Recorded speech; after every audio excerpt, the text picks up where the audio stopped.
नमस्कार मु सुप्रिया पश्चिमबंग निर्वाचन फलाफल प्रकाश पाइबार मासे न पुरुणु ममता बानर्जी तृणमूल कांग्रेस बा टीएमसी विधायक दल दुईफाड़ हो सारी एवं ममतांकर विरोधी कहुवा विधायक ऋतव्रत बानर्जी निज सपक्ष को प्राय 59 जन विधायक नहीं सारी जना पड़ता एवं विधानसभा विरोधी दल नेता पद हाथई सारी ए परिस्थिति ममता दल कहीं आसिला एवं ऋतव्रत बानर्जी विरोधी दल नेता हेबा पर्यंत कथा कहीं गला अभिषेक बानर्जी को नहीं ए प्रकार समस्या ना प्रसंग आउ किछि ए संपर्क में आम अधिक आलोचना करबा वरिष्ठ समीक्षक विजय साहू रही विजय बाबू स्वागत करुछि आलोचना को पराजय गोटे भिन्न कथा आज जी जीति काली से पराजित हेबो किंतु पराजित परे दलर ए स्थिति को आपण केमती देखुछंती देखंतु ममता पराजय एवं बर्तमान टीएमसी भितर जो विभाजन प्रक्रिया चली आर जो अस्तित्व संकट सृष्टि होती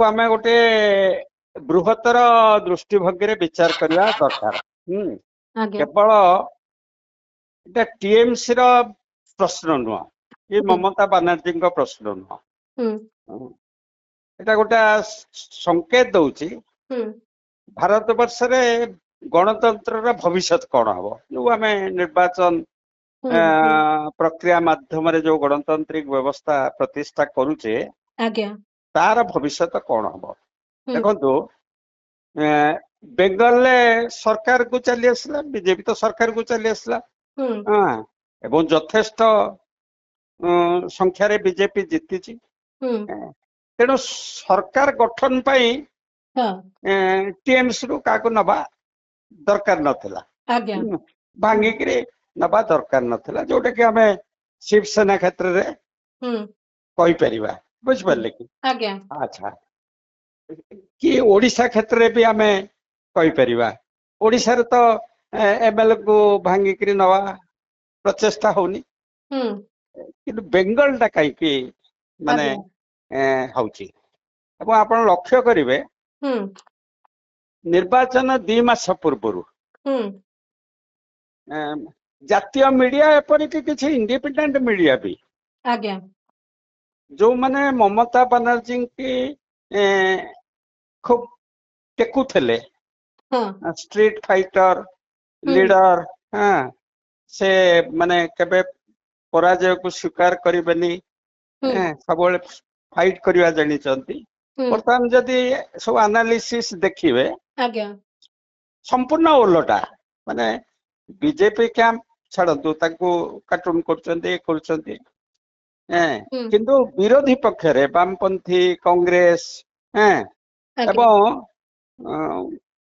समर्थन कर मीडिया एका प्रकार स्वर उठे तेणु आम केवल गोटे दिग नहीं आलोचना कले आर उत्तर आमे पाइबानी निश्चय जो कथाटी आपण कहले तार गोटे सामग्रिक चित्र देले किंतु जदि गोटे दलर मुखिया हिसाब रे ममता बानर्जी को जदि आमे देखिबा एमती कोन हैला जे मासे पूर्वरु जो दल पाखरे 215 थिले से माने 20 को खसी आसीबा स्थिति आसी गला एवं समस्ते पूरा हिसाब किताब करी खसुचंती माने 80 रु 54 रे 2/3 होची से माने 54 रु आउ ऊपर को पछे जाउछन ता तळकु रहू नांती तार अर्थ काहाकू लागू हबनी दल बदल नियम लागू हब नाही एंटी डिफेक्शन को जेमती से माने असुविधा न पड़ंती एंटी डिफेक्शन लॉ रे से व्यवस्था भी करी हिसाब किताब रे जाउछंती जेमती पंजाब रे गले सांसद माने सेही प्रकार परिस्थिति आसीबा पूर्वरु कोन दल मुखिया को ऊपर को कोनोसी प्रश्न आसीबनी देखो से तो आमे आलोचना करिबा मु जोटा कहली एमएलए को भांगिबा मूल लक्ष्य नुह मोदी एवं अमित शाह माने मु बुझुची जो कथा आपण कहिले जे एमएलए तांकर आवश्यकता नथिना सरकार गढिबा पई पार्लियामेंट रे राज्यसभा एवं लोकसभा गोटे निरंकुश संख्या गरिष्ठता हासिल करबा अच्छा बेंगल बहुत माने 29 एमपी बुझ परछंती माने लोकसभा रे 28 राज्यसभा रे 13 अच्छा बाकी आप लक्ष्य करूँ सेठी डीएमके भी बर्तमान इंडिया मेंटर खसिलानी बुझ पारे कि तेणु ଯଦି ଏଇ ଦୁଇଟି ଦଳ ଡିଏମକେ କୁ ମାନେ ଏନଡିଏ କୁ ଆଣି ବା ସପୋର୍ଟିଭ ପାର୍ଟି ଭାବରେ ଯଦି ଆଣିପାରନ୍ତି ଏବଂ ଟିଏମ୍ସ କୁ ଯଦି ଭାଙ୍ଗି ପାରନ୍ତି ତାହେଲେ ଏ ଯୋଉ ଚନ୍ଦ୍ରବାବୁ ନାଇଡୁ ବା ନୀତିଶ କୁମାର ମାନେ ଏଇ ଯୋଉ ପ୍ରୋବ୍ଲେମ ଟା ରହୁଛି ସେ ପ୍ରୋବ୍ଲେମ ରହିବନି, କାରଣ ସେଠି ସେମାନେ ସରକାରରେ ଅଛନ୍ତି। ଲକ୍ଷ୍ୟ କରନ୍ତୁ, ନୀତିଶ କୁମାରଙ୍କ ଦଳ ସରକାରରେ ଅଛି, ଚନ୍ଦ୍ରବାବୁ ନାଇଡୁଙ୍କ ଦଳ ସରକାରରେ ଅଛି, ତେଣୁ କିଛି ଦାବି ଉଠୁଛି, ସେମାନେ କିଛି ବ୍ଲାକମେଲ କରିବା ପାଇଁ ସୁଯୋଗ ପାଉଛନ୍ତି। କିନ୍ତୁ ଟିଏମ୍ସି କୁ ସମସ୍ତ ଏମପି କି ବା ଅନ୍ତତଃ 20 ଜଣ ଏମପି ଆଉ ଡିଏମକେ ର ଯଦି ଏମପି କି ନେଇପାରନ୍ତି ତାଙ୍କର 272 ନିଜସ୍ୱ ଇଏରେ ହେଇଯାଉଛି, ବୁଝିପାରିଲେ କି? ତେଣୁ ଏଇଟା ହଉଛି ବୃହତ୍ତର ଲକ୍ଷ୍ୟ। ଆଚ୍ଛା, ଦ୍ୱିତୀୟ କଥା ହେଲା ଏ ଯୋଉ ମମତାଙ୍କୁ ଯୋଉ ଏଇ ଯୋଉ ସମସ୍ୟା ବର୍ତ୍ତମାନ ସୃଷ୍ଟି ହଉଛି, ମମତାଙ୍କ ବିରୁଦ୍ଧରେ ଅସନ୍ତୋଷ ଥିଲା ଏବଂ ତାଙ୍କର ଯୋଉ ପୁତୁରା ଅଭିଜିତ ବାନାର୍ଜୀ କି ନେଇକରି ଅସନ୍ତୋଷ ଥିଲା। ଏପରିକି ଆପଣ ଅତୀତରେ କିଛି ଦିନ ତଳେ ଲକ୍ଷ୍ୟ କରିଥିବେ, କିଛି ନିର୍ବାଚନ ପୂର୍ବରୁ ଗତ ବର୍ଷ ଲକ୍ଷ୍ୟ କରିଥିବେ, ଅଭିଜିତ ବାନାର୍ଜୀ କି ବି ସେ ଗୋଟେ ବିଜେପି ଆଡକୁ ଢଳୁଥିଲେ, ହେଲା କି? ମାନେ ବିଜେପି ଆଡକୁ ଢଳୁଥିଲେ। ଅଭିଜିତ ବାନାର୍ଜୀ ବି ଗୋଟେ ଚ୍ୟାଲେଞ୍ଜ କରୁଥିଲା ମମତା ବାନାର୍ଜୀ କି ଯେ ମୁଁ ପରବର୍ତ୍ତୀ ହେୟାର, ବୁଝିପାରିଲେ କି? ମାନେ ଆକ୍ଚୁଆଲି ମମତା ବାନାର୍ଜୀଙ୍କ ତ ସେ ନିଜେ ତ ବାହା ହେଇନାହାନ୍ତି, ତାଙ୍କର ପୁତୁରା ଭାଇ ପୁଅ। ଆଚ୍ଛା, ସେ ଥରେ ତାକୁ ବହୁତ ସୁଯୋଗ ଦେବା ପରେ ସିଏ ବି ବ୍ଲାକମେଲ କରିଛନ୍ତି ମମତା ବାନାର୍ଜୀ, ହେଲା କି? ଏଇ ଯୋଉ ଆଇ ପ୍ୟାକ୍ ଦେଖିବେ ପ୍ରଶାନ୍ତ କିଶୋରଙ୍କର, ଏସବୁ ହଉଛି ତାଙ୍କ ପୁତୁରାଙ୍କର ଯୋଜନା, ବୁଝିପାରିଲେ କି? ତେଣୁ ଏଠି ଆଙ୍କର ଅଭିଜିତ ବାନାର୍ଜୀର ବି ଗୋଟେ ଖେଳ ଅଛି, କିନ୍ତୁ ରିସେଣ୍ଟଲି ଜଷ୍ଟ ଘଣ୍ଟା 2 ଘଣ୍ଟା ପୂର୍ବରୁ କିଛି ଦିନ ତଳେ ଦେଖିଲେ ତାଙ୍କୁ କେମିତି ବାଡିଆ ପିଟା କରାଗଲା, ସେ ଜିନିଷ ସେ ଦୃଶ୍ୟ ଦେଖିବାକୁ ମିଳିଲା। ନା, ସେଇଟା ତ ଗୋଟାଏ ପାର୍ଟ। ଯେତେବେଳେ ଗୋଟେ ମବ୍ କୁ ଏନକରେଜ କରାଯାଏ, ବୁଝିପାରିଲେ କି, ତାଙ୍କୁ ବାଡେଇଲେ। କିନ୍ତୁ ମମତା ଗୋଟେ ପୂର୍ବତନ ମୁଖ୍ୟମନ୍ତ୍ରୀ ମାସେ ତଳେ ଥିଲେ, ତାଙ୍କୁ ଯୋଉ ଭଳି ଫିଜିକାଲି ଆଟାକ୍ କରୁଛନ୍ତି, ଏଟା ତ କୋଉଠି ମାନେ ଅତୀତରେ କୋଉଠି ହେଇନି, ବୁଝିପାରିଲେ କି? ତେଣୁ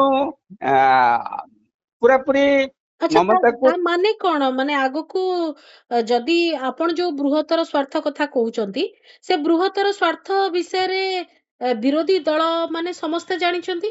ମାନେ ଟିଏମସି ଭିତରେ ବି ଆଲୋଚନା ହବ, ବହୁତ ମାନେ ଷ୍ଟ୍ରଙ୍ଗ ଭଏସ ସବୁ ଅଛନ୍ତି ସଂସଦରେ, ଯୋଉମାନେ ବିଭିନ୍ନ ସମୟରେ କହିଛନ୍ତି ଯେ ରାଜ୍ୟସଭାରେ ସଂଖ୍ୟା ଗରିଷ୍ଠତା ପାଇଗଲେ ସେମାନେ ସମ୍ବିଧାନ ବଦଳେଇ ଦେବେ। ଯୋଉ କଥା କଂଗ୍ରେସ କୁହେ ସେଥିରେ ସ୍ୱର ମିଶେଇବା ପାଇଁ ଷ୍ଟ୍ରଙ୍ଗ ଭଏସ ମଧ୍ୟ ଅଛନ୍ତି ସଂସଦରେ। ସେମାନେ ସମସ୍ତେ ଜାଣିଥିବା ଜିନିଷଟା ଯେତେବେଳେ ଘଟିବାକୁ ଯାଉଛି, ସେତେବେଳେ ସେମାନେ ଖୁସି ଖୁସି ରାଜି ଖୁସିରେ ପଳଉଛନ୍ତି ସେପଟକୁ। ଦେଖନ୍ତୁ, ଇଏ ତ ଯାଉଛନ୍ତି ଏବଂ ଅନ୍ୟମାନେ ବି ଖୁସି ହଉଛନ୍ତି, ବୁଝିପାରିଲେ କି? ମାନେ ତୃଣମୂଳ ଭାଙ୍ଗିବା ଦେଖିକିରି ମାନେ ବିଜେପି ପାର୍ଟି କହୁନି, ଖୁସି ହଉଛି, ବାମ ଦଳ ମଧ୍ୟ ଖୁସି ହଉଛି। ଏଇ ଖୁସି ଭିତରେ ଗୋଟେ ଆପଣ ଯଦି ଭାରତର ଯୋଉ ରାଜନୀତି କି ଲକ୍ଷ୍ୟ କରିବେ,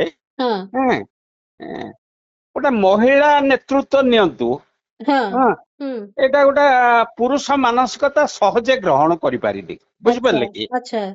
କାରଣ ମମତା ଗୋଟେ ଫାଇଟର, ସେ ଆକ୍ଚୁଆଲି ଏକଲା ଫାଇଟ କରିକିରି ଯୋଉ ଭଳି 34 ବର୍ଷ ବାମ ଫ୍ରଣ୍ଟ ସରକାର ବିରୁଦ୍ଧରେ ଫାଇଟ କରିଛନ୍ତି, ତା ପୂର୍ବରୁ ଯୋଉ କଂଗ୍ରେସ ବିରୁଦ୍ଧରେ ଫାଇଟ କରିକିରି ଦୀର୍ଘ ମାନେ ଧରନ୍ତୁ 70-71 ମସିହାରୁ ଛାତ୍ର ଅବସ୍ଥାରେ ଯୋଉ ଭଳିଆ ଫାଇଟ କରିଛନ୍ତି, ଏଇଟା ପ୍ରକାଶ ନ କଲେ ବି ଗୋଟେ ମହିଳା କଣ ନେତା ହେଇଯିବ? ଆଜି ସିନା 2-3 ଥର ମୁଖ୍ୟମନ୍ତ୍ରୀ ହେଇଗଲେ ଅଲଗା କଥା, ପ୍ରଥମରୁ ହିଁ ଗୋଟେ ଗ୍ରହଣୀୟ ହେଇନି।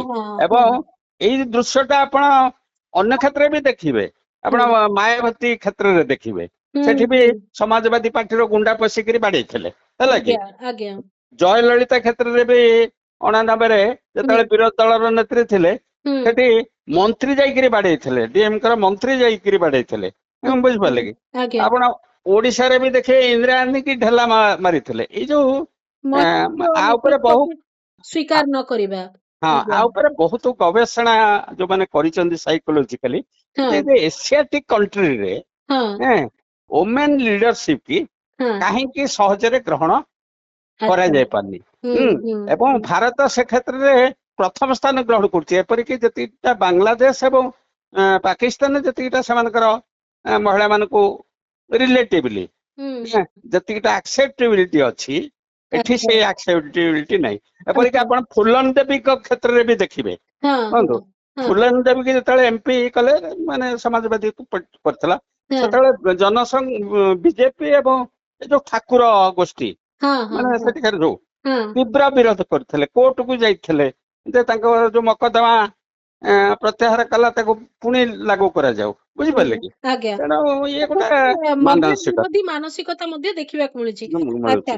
ଗୋଟେ ଦଳରେ ଥିବା ଗୋଟିଏ ବିଧାୟକ ଯିଏ ବୟସରେ ସାନ ଯିଏ ଅଭିଜ୍ଞତାରେ ସାନ ସିଏ ନିଜେ ନିଜେ ଦଳକୁ ସ୍ପ୍ଲିଟ ବି କରିଦଉଛି ଆଉ ମାନେ ରିଅଲ ଅପୋଜିସନ ହେଇଯାଉଛନ୍ତି ସେ ଦୃଷ୍ଟିରେ ଏବଂ ସିଏ କହିଦଉଛି ଯେ ଆପଣଙ୍କର ବୟସ ହେଇଗଲାଣି ଆପଣ ମାର୍ଗଦର୍ଶକ ହେଇଯାଆନ୍ତୁ ଏଇ ଯୋଉ କଥାଟି ତାର ଅର୍ଥ ମାନେ ସେମାନେ କହୁଛନ୍ତି ଆପଣ ମାନେ ଫୋର୍ସ ରିଟାୟାରମେଣ୍ଟ ଭଳିଆ ପରିସ୍ଥିତି କରିଦଉଛନ୍ତି ଶୁଣନ୍ତୁ ଯେତେବେଳେ ଏଇଟା ହୁଁ, ତ ମାନେ ପ୍ରଥମ ଗୋଟେ ଅରାଜକତା ସୃଷ୍ଟି ହେଇଗଲା ସବୁଠି ହୁଁ, ଆକ୍ରମଣ ଆରମ୍ଭ ହେଲା ପୋଷ୍ଟ ଯୋଉ ଇଲେକ୍ସନ ହଁ ହଁ ହଁ ଆକ୍ରମଣ ଆଜ୍ଞା ଆରମ୍ଭ ହେଲା ହଁ ଯୋଗାଯୋଗ ବି ସହିତ ଯୋଗାଯୋଗ ବି ବିଚ୍ଛିନ୍ନ ହେଲା ହଁ ତାପରେ ଶୁଣନ୍ତୁ ସଂଗଠନରେ ଗ୍ରାସ ରୁଟ ରେ ଧରନ୍ତୁ କୋଉ ପଞ୍ଚାୟତ ସମିତିର ଚେୟାରମ୍ୟାନ କୋଉଠି ତାଙ୍କର ଯୋଉ ମ୍ୟୁନିସିପାଲିଟିର ଚେୟାରମ୍ୟାନ ହୁଁ ଏଇ ସବୁ ବଡି ଗୁଡାକ ଅଛି ସରପଞ୍ଚ ଅଛନ୍ତି ସିଏ ବି ଭୟରେ କିଏ କୁଆଡେ ହୁଁ ଲୁଚିଲେ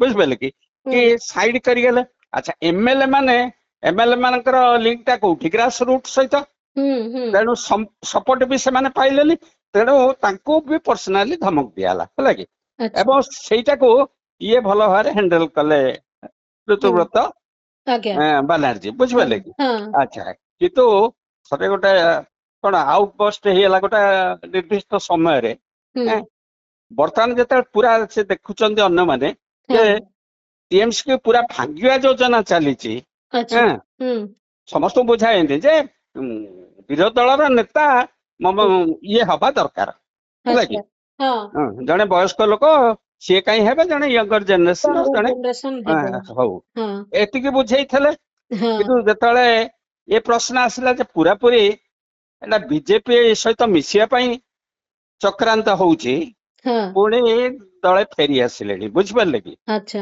ଆଜି ମିଟିଂ ହେଇଥିଲା ହୁଁ ହୁଁ ସେମାନେ ସଜେସନ ଦେଇଛନ୍ତି ହୁଁ ଆମେ ଗୋଟେ ଭୁଲ କରିଥିଲୁ ହଁ ଆମେ ଏଇ ଚକ୍ରାନ୍ତରେ ନାହୁଁ ହୁଁ ଏପରିକି ଯୋଉ ହୁମାୟୁନ କବିର ଯିଏକି ହଁ ଅଲଗା ପାର୍ଟି କରି ହଁ ମମତାଙ୍କ ବିରୁଦ୍ଧରେ ତ ବିଦ୍ରୋହଟା ପ୍ରଥମ ସେ ଘୋଷଣା ଆଉ ସିଏ କରିଥିଲେ ନା କହୁଛନ୍ତି ମୁଁ ମୋ ପଦବୀଟା ମୁଁ ଛାଡୁଛି ଏଠି ଛାଡିଦେବି ହଁ ଏପରିକି ଏମପି ପ୍ରତି ମାନେ ବ୍ରହ୍ମପୁରରୁ କଣ୍ଟେଷ୍ଟ କରିବା ପ୍ରଶ୍ନ ବି ଆସିଲେଣି ହଁ ତେଣୁ ଆଚ୍ଛା ଏତେ ସହଜରେ ଭାବନ୍ତୁନି ଏଇ ହଁ ଇସ୍ୟୁ ଟା ମାନେ ଗୋଟେ ୱାନ ସାଇଡେଡ ହେଇଯିବ ଆଚ୍ଛା ଏକ କିନ୍ତୁ ଏ ପରିସ୍ଥିତି ଆସିନଥାନ୍ତା ଯଦି ଦିଦି ଭବାନୀପୁର ଜିତି ଯାଇଥାନ୍ତେ ତାହେଲେ ଏ ପରିସ୍ଥିତି ଏତେ ଦୂର ହେଇଥାନ୍ତା କି ନାଇଁ ସେମିତି କିଛି ମାନେ ନାହିଁ ଆଚ୍ଛା ଜିତିଥିଲେ ବି ହଁ ଶୁଣନ୍ତୁ ଏଇଟା ଗୋଟେ ୱେଲ ପ୍ଲାନ୍ଡ ଆଚ୍ଛା ହୁଁ ଏଇଟା ଦିନେକରେ ହେଇନି ତା ହୁଁ ଦେହରେ ହୁଁ ହୁଁ ମାନେ ଗୋଟେ ବଡ ଧରଣର ଚକ୍ରାନ୍ତ ଅଛି ମନି ବ୍ୟାଗ ଅଛି ସବୁ ଆସୋସିଏସନ ଅଛନ୍ତି ହୁଁ ଆପଣ କହିଲେ ଓଡିଆ ଲୋକ କୋଉଠି ଗୋଟେ କଲିକତାରେ ହଁ ମାନେ ପୁରା ଛାତି ଫୁଲେଇକିରି ହଁ ପ୍ରଚାର କରିବା ମୋର ତ ବେଙ୍ଗଲ ସହିତ ହଁ ମାନେ ମୁଁ ଧରନ୍ତୁ 70 ଦଶକରୁ ଯାଇଛି ସେଠି ଆଜ୍ଞା ହୁଁ, ସେଠି ଟିକେ ହୋ ହାଲା ହେଲେ ଡରିକିରି ଭଦ୍ରକ ପର୍ଯ୍ୟନ୍ତ ବଙ୍ଗଳା ଭାଷାରେ ହିଁ କହିବେ ବୁଝିପାରିଲେ କି ଆଜ୍ଞା ଭଦ୍ରକରେ ଟ୍ରେନ ରେ ଓହ୍ଲେଇଲେ ତାଙ୍କ ପାଟିରୁ ଓଡିଆ ବାହାରେ ଆଜ୍ଞା ବୁଝିପାରିଲେ କି ଆଜ୍ଞା ସେମାନେ ବି ବାହାରିଲେ ମାନେ ତାଙ୍କ ପଛରେ ଗୋଟେ ଫୁଲ ସପୋର୍ଟ ଦିଆହେଲା ଏବଂ ଟୋଟାଲ ମେସିନାରୀ ରହିଲା ନିର୍ବାଚନ କମିଶନ ଦେଖନ୍ତୁ କୋର୍ଟ ଦେଖନ୍ତୁ ଆର୍ମି ଆଜ୍ଞା ଦେଖନ୍ତୁ ହୁଁ ପୃଥିବୀରେ କୋଉଠି ନିର୍ବାଚନ ପାଇଁ ଆର୍ମି ମାର୍ଚ୍ଚ କରା ହେଇଥିଲା ହୁଁ ମାନେ ଏପରିକି ନକ୍ସାଲ ଦମନ ଯୋଉଟା କି କଣ ଫ୍ଲାଗସିପ୍ ପ୍ରୋଗ୍ରାମ ଥିଲା ଏଇ ସରକାରର ଆଜ୍ଞା ଆଜ୍ଞା ସେଠି ବି ଆର୍ମି କି ପଠା ହେଇନି ବୁଝିପାରିଲେ କି ହୁଁ ଆଜ୍ଞା ତାଙ୍କ ପାଇଁ ନିର୍ଦ୍ଦିଷ୍ଟ ଯୋଉ ଆଗକୁ ତାହେଲେ କଣ ହବାକୁ ଯାଉଛି ସଂସଦରେ ବି ଏଇ ପ୍ରକାର ଫାଳ ହେଇଯିବ କି ଦଳ ନାଇଁ ସଂସଦରେ ନାଇଁ ଯେତିକି ସାଂସଦ ଅଛନ୍ତି ତାଙ୍କ ଭିତରୁ ବି କେତେ ଜଣ ଏଇ ପ୍ରକାର ହେବେ କି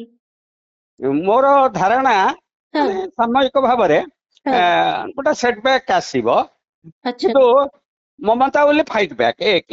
ଆଚ୍ଛା ଦ୍ୱିତୀୟ କଥା, ଏଇ ଯୋଉ ଇଣ୍ଡିଆ ମେଣ୍ଟ କହୁନାହାନ୍ତି, ହୁଁ ଇଣ୍ଡିଆ ମେଣ୍ଟର ଖାଲି କଂଗ୍ରେସ ଛଡା ଆଉ କେହି ରହିବେନି, ବୁଝିପାରିଲେ କି?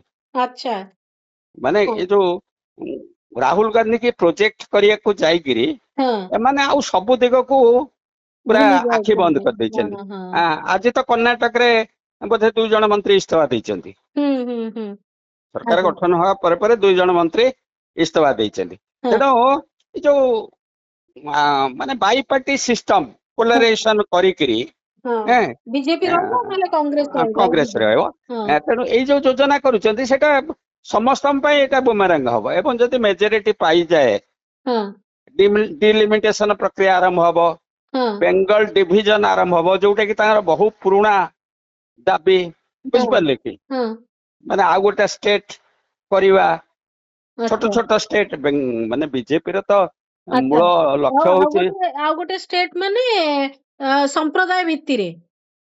ନାଇଁ ଆପଣ ଦାର୍ଜିଲିଂରୁ ଆସାମ ସେଟା ହଁ ଇଏ କରିକିରି ଆଚ୍ଛା ବେଙ୍ଗଲ ଟାକୁ, ବେଙ୍ଗଲ ଧରନ୍ତୁ 42 ସିଟ୍ସ ନା, ହଁ ହଁ ଯଦି ବେଙ୍ଗଲରୁ କିଛି ଅଞ୍ଚଳ ହୁଁ ବାଦ ଦେଇକିରି ହୁଁ ଗୋଟେ ରାଜ୍ୟ କରିପାରନ୍ତି, ଏବଂ ତା ଏଇ ଯୋଉ ଏସ୍ଆର ଫେସ୍ଆର ପ୍ରକ୍ରିୟା ଭିତରେ ହଁ ଡିଲିମିଟେସନ ଭିତରେ ଡିଲିମିଟେସନ, ଆଚ୍ଛା ଯୋଉ ପପୁଲେସନ ଏକ୍ସଚେଞ୍ଜ କରିକିରି, ଯୋଉଟା ଆସାମରେ ଯୋଉଟା ଆଜ୍ଞା ସେମାନେ ହଁ କଲେ, ହୁଁ ଏଗୁଡା ସବୁ ଯୋଜନା ଅଛି। ଏଟା ହେଲା ସରକାରଙ୍କର ଯୋଜନା, କିନ୍ତୁ ଆଚ୍ଛା ସବୁ ଯୋଜନା କାର୍ଯ୍ୟକାରୀ ହୁଏନି।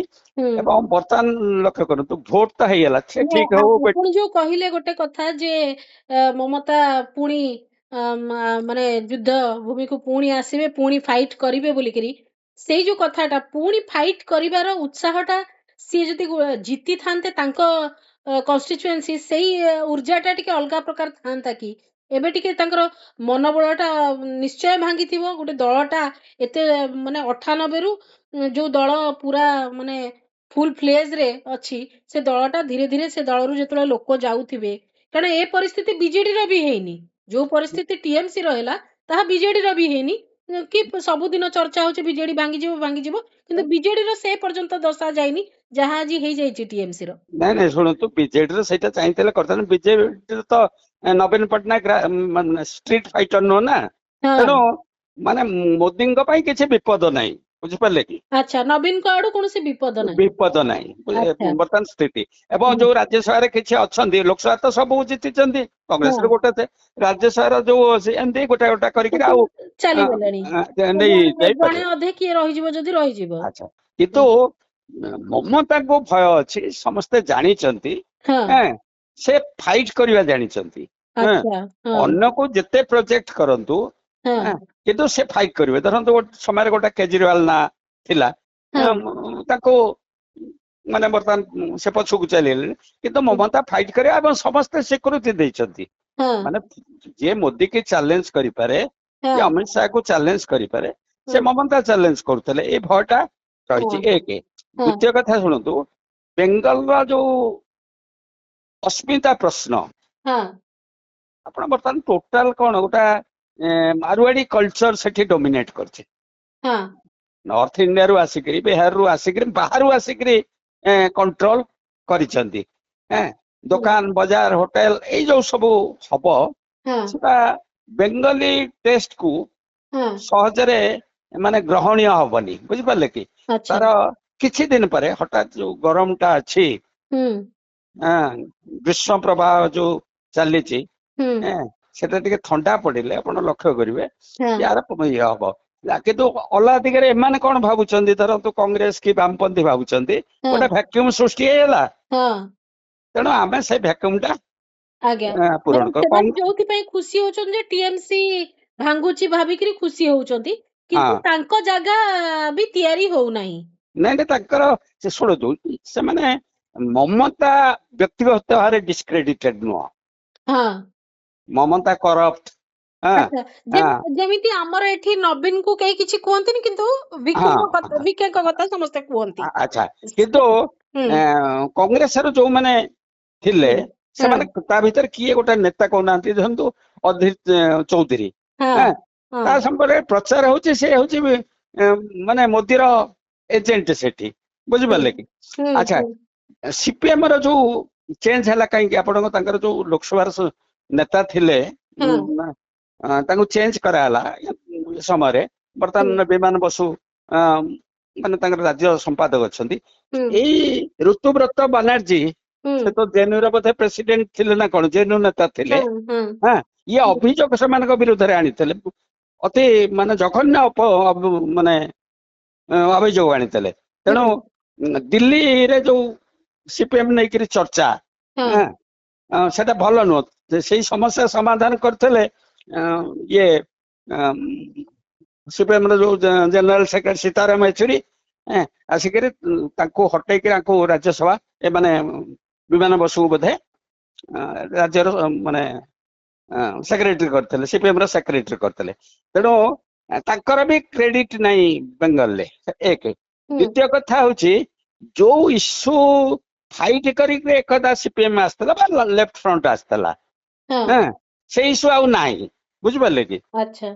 ସ୍ୱାଧୀନତା ପରବର୍ତ୍ତୀ ସମୟରେ ଯୋଉ ରିଫ୍ୟୁଜି ଇସ୍ୟୁ ହଉ କି ନେତାଜୀ ସୁଭାଷ ଚନ୍ଦ୍ର ବୋଷଙ୍କୁ ଯୋଉ କଂଗ୍ରେସରୁ ବହିଷ୍କାର କରିବା ପରେ ସେ କଲିକତାରେ ଇସ୍ତଫା ଦେଲେ, ସେ ଗୋଟେ ବେଙ୍ଗଲୀ ଫିଲିଂ ବି ଥିଲା। ତାପରେ ବିଭିନ୍ନ ଏଇ ଯୋଉ ଚାଷୀ ଆନ୍ଦୋଳନ, ନକ୍ସାଲ ଡିମାଣ୍ଡ, ଏଇ ସବୁ ଗୁଡାକୁ ମିଶିକିରି ଏବଂ ଶ୍ରୀମତୀ ଇନ୍ଦିରା ଗାନ୍ଧୀଙ୍କର ଯୋଉ ସିଦ୍ଧାର୍ଥ ଶଙ୍କର ରାୟଙ୍କ ସହିତ ମିଶିକିରି ଯୋଉ ପ୍ରକାର ଫ୍ରଣ୍ଟ ଉପରେ ବାମପନ୍ଥୀ ନେତା ମାନଙ୍କ ଉପରେ, ସଂଗଠନ ଉପରେ ଯୋଉ ଭଳିଆ ଆକ୍ରମଣ କରୁଥିଲେ, ନିର୍ବାଚନ ରିଗ୍ କରିଥିଲେ, ଏଇ ସବୁ ଘଟଣା ମିଶିକିରି ସିପିଏମ ଆସିଥିଲା। ଏବଂ 34 ବର୍ଷ ଭିତରେ ଯୋଉ ପ୍ରକ୍ରିୟାଟା ଆରମ୍ଭ କରିଥିଲା ବାମ ଫ୍ରଣ୍ଟ, ସେଇ ପ୍ରକ୍ରିୟା ହିଁ ଆଡପ୍ଟ କଲେ କିଏ? ମମତା ବାନାର୍ଜୀ। ଯୋଉ ଆଜି ଦେବବ୍ରତ ବାନାର୍ଜୀ, ସେ ତ ସେତେବେଳେ ଷ୍ଟେଟମେଣ୍ଟ, ଋତୁବ୍ରତ ବାନାର୍ଜୀ ସେ ତ ସେତେବେଳେ ଷ୍ଟେଟମେଣ୍ଟ ଦେଇଥିଲେ ଯେତେବେଳେ ଟିଏମସି ରେ ବସିଲେ 2-3 ବର୍ଷ ପରେ, କହିଲେ ରିଏଲ ମାର୍କସିଷ୍ଟ ହଉଛି ଟିଏମସି। ବୁଝିପାରିଲେ କି? ତେଣୁ ଟିଏମସି କେବଳ ଯଦି ଫାଇଟ କରିବ ବିଜେପି କୁ ଫାଇଟ କରିବ ଟିଏମସି, ଗୋଟିଏ ତ ଦଳ ରହିବନି ନା, ଗୋଟେ ତ ପଲିଟିକାଲ ଫୋର୍ସ ରହିବ ନା। ସେଇ ପଲିଟିକାଲ ଫୋର୍ସ ଟିଏମସି ହଉ, କିଏ ଭାଙ୍ଗି ଗଲେ ବି ଯୋଉ 2ଟା ଟିଏମସି ହେଇଗଲା, ମମତା ଫ୍ରାକ୍ସନ ହିଁ ରହିବ। ବୁଝିପାରିଲେ କି? ଶିବସେନା ଭଳିଆ ହବନି। ଆଚ୍ଛା, ଇଏ ଶିବସେନା ଭଳି ପରିସ୍ଥିତି ହବ ନାହିଁ, କିନ୍ତୁ ଯୋଉ ହିମାୟନ କବିରଙ୍କ କଥା ଆପଣ କହୁଥିଲେ ଯେ ସିଏ ଚାହୁଁଛନ୍ତି ତାଙ୍କ ସେଟା ବାସ୍ତବରେ ଚାହୁଁଛନ୍ତି ନା ଏଇ ପରିସ୍ଥିତି ଦେଖିକିରି ଗୋଟେ ମାନେ ଗୋଟେ କଣ କହିବା କଥା ବୋଲି କହୁଛନ୍ତି ବୋଲି ଆପଣଙ୍କୁ ଲାଗୁଛି? ନାଇଁ ନାଇଁ, ଦେଖନ୍ତୁ ମୁସଲିମ କମ୍ୟୁନିଟି ଅସୁରକ୍ଷିତ ନା ନାଇଁ?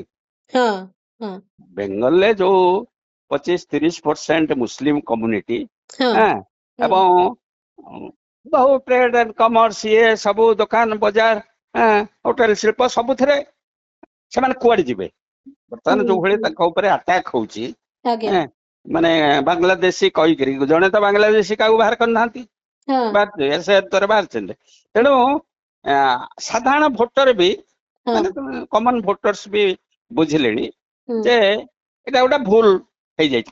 ରାଗରେ ଆକ୍ଚୁଆଲି ଏଇ ଯୋଉ ପୁତୁରା ରାଗରେ ରାଗଟା ଥିଲା, ଅନ୍ୟ ମମତାଙ୍କ ବିରୁଦ୍ଧରେ ଅଭିଯୋଗ କିଛି ଥିଲା। ଅଭିଯୋଗ ଯେମିତି ଥିଲା, ସମସ୍ତ ପାରାମିଟରରେ ବେଙ୍ଗଲକୁ ଟେକୁଥିଲେ ନା ନାଇଁ? ଏ ଯୋଉ ମିଡିଆ, ଯୋଉ ବିଭିନ୍ନ ମାନକ ସୋଶାଲ ଡେଭଲପମେଣ୍ଟ କ୍ଷେତ୍ରରେ ଯୋଉ ମାନକକୁ ଧରାଯାଉଥିଲା, ବେଙ୍ଗଲକୁ ଡେଭଲପ ଷ୍ଟେଟ ଭାବରେ ସେମାନେ ରଖୁଥିଲେ। ଗୋଟିଏ କଥା ଖାଲି ଇଣ୍ଡଷ୍ଟ୍ରି ବିଷୟରେ କୁହାଯାଉଥିଲା, ବାକି ଆଉ ସବୁ କଥାରେ ବହୁତ ଗୁଡେ ଜିନିଷ ପଜିଟିଭ ବି କୁହାଯାଉଥିଲା। ଆଚ୍ଛା, ଗୋଟେ କଥା ଯେ ଯଦି ଅଭିଷେକ ବାବଦରେ ମମତା କୌଣସି କଡା ଷ୍ଟାଣ୍ଡ ନେଇ ପାରିଲେ, ସେ ତ ନେବା ଅବସ୍ଥାରେ ନାହାନ୍ତି, ବଟ ଯଦି ବି ନେଇ ପାରିଲେ ତାହେଲେ ପରିସ୍ଥିତି ବଦଳି ଯାଇପାରେ କି? ମୋର ଆସେସମେଣ୍ଟ ହଉଛି ବର୍ତ୍ତମାନ ଅଭିଷେକ ବାନାର୍ଜୀ ଗୋଟେ ବିଦ୍ରୋହୀ, ମାନେ ଦିଲ୍ଲୀ ଟିଏମସି ଆଉ ବେଙ୍ଗଲ ଟିଏମସି କି ଦିଟା ଅଲଗା କରି ଦେଖନ୍ତୁ, ହେଲା କି? ଏଠି ଋତୁବ୍ରତ ବାନାର୍ଜୀ, ସେଠି ଅଭିଷେକ ବାନାର୍ଜୀ। ସେଠି କଣ ଋତୁବ୍ରତ ବାନାର୍ଜୀ ନେତା ହବ କି? ହବନି। କିନ୍ତୁ ଗୋଟେ ଲିଡ୍ କରିବ ନା, ବୁଝିପାରିଲେ କି? ଆଚ୍ଛା, ସେଠି ଅଭିଷେକ ବାନାର୍ଜୀ ମୁଁ ଭାବୁଛି ଗୋଟେ ଚକ୍ରାନ୍ତରେ ଅଛି। ଆଉ ମମତା ସେଟାକୁ ଷ୍ଟଡି କରୁଥିବେ जदि एठी ए गोष्ठी फेरी आसंती एवं जो प्रपोजल ह्यूमन कवित सी तो गोटे सीनियर अभिज्ञ लोक ना बहुत थर एमपी होती आउ भी बहुत सीनियर लीडर्स रही जदि से लोकसभा को जाती ताले से प्रॉब्लम टा सॉल्व हबो कोई तो अभिषेक बनर्जी की भी अच्छा बाहर कर दे पारो तार अर्थ माने बीजेपी 207 टीएमसी 80 टीएमसी जदि दुई फाळ भी हे जाउची ताहाले दुई फाळ भी जदि हे जाइची ताहाले माने सेपटे चित्र किछि बदलिबार नाही गोटिए मूल विरोधी दल हिसाब रे से टीएमसी ही रहइबो निश्चित माने सुनतु एठी दी फाळ माने आजिर जहा स्थिति पुणी 40 ना 50 खंडे फेरी आसिले बसछंती ममता बनर्जी मीटिंग करूछंती जेहेतु गतकाली मीटिंग रे 8 जण गले 80 रु 8 जेतेबेले हे जाउछन सेतेबेले जहा माने जो आसिला जहा चित्र आसिला सामना को सेटा को देखिकरी विचार करा जाउची आ कोन किंतु आपण कहउछंती जे धीरे धीरे पुणी मन बदलिलानी पुणी समस्ते फेरुचंती बोली करी समस्ते फेरंतु बा न फेरंतु किछि त एक्शन हबो अच्छा माने जे प्रथम धरंतु प्रथम दुई जण सस्पेंड हेइचंती हैला कि सेठी गोटा लीगल क्वेश्चन रहउची हैला से तो हे परिबे ना जण सस्पेंडेड एमएल से केमती एलओपी हेबे एगुडा सब प्रश्न रहउची ना एवं एक प्रश्न भी जीव कोर्ट को सुप्रीम कोर्ट को जीव ये गोटा लीगल फाइट हबो हैला कि तेणु ममता सहजरे छाड़िबेनी एवं अवश्य बयस गोटा फैक्टर 71 72 73 वर्ष हेलानी ता सत्ते जो भली से गोटा डकेटली फाइट करूचती से रहिबे एवं रहिबा उचित भारत वर्षर गणतंत्र भविष्य पई रहिबा उचित एवं विरोधी दल माने मुख्यतः कांग्रेस अन्य माने समस्ते समस्तकर सिंपाथी अछि किंतु कांग्रेस रो गोटा जेहेतु कांग्रेस रु से जाइछंती बुझ परले कि एवं प्रचार होउची से कांग्रेस रे मिसी जिवे से महिला मिसिवार नाही हैला कि से महिला केबे मिसिवार नाही से भारी जेमते मायावती बसी जाइछंती किंतु सहजरे कोन समाजवादी पार्टी के एक्सेप्ट करि परछंती जो से जो माडटा खाइथले तांको घरे पसिकरी ताऊ बाडै थेले मुंडा फुंडा फाटी थला साड़ी फाड़ी चिरी थेले ए जो साड़ी चिरा तांकर हेची साड़ी चिरा ममतांकर हेची साड़ी चिरा जयललितांकर हेची गोली माड़ का से फुलन देवी की हेची इंदिरा गांधी तो मुंड फाटी एई सब एमाने किंतु समस्ते फाइट करिसथि हैला कि सुजग को अपेक्षा करछथि कि सरेंडर करि नाथि तेणु भावचे ममता भी सेया करिवे एवं जदि विरोधी माने ए जो 8 तारिख मीटिंग होची विशेष किछि हबार नै हैला कि किछि हबार नै एवं तेणु डाइवर्ट करिया पई इश्यू टाको ये पसिलेनी कोठी अंडमान निकोबर द्वीपपुंज रे राहुल गांधी जाइकरी ये करिके सेटा गोटे सोशल मीडिया छाडछथि ए जो डाइवर्ट करिवा गोटे जेते इश्यू बड़ा इश्यू रही आउ एक प्रसंग आनी थोइ आसी सेटा डाइवर्ट करिया मोदी भी चाहउछथि ए भला डाइवर्ट हो सोशल मीडिया रे विभिन्न गोष्ठी सृष्टि होंतु किंतु जहाँ भी हो ममतांको पई गोटे निश्चय कठिन समय आह्वान भरा समय से केमती तांकर दल जो दल को से गढ़ीचंती ताकू केमती नहीं सुनो तो एटा खाली कहउची एटा ममतांको पई नुह ममता इमेटेरियल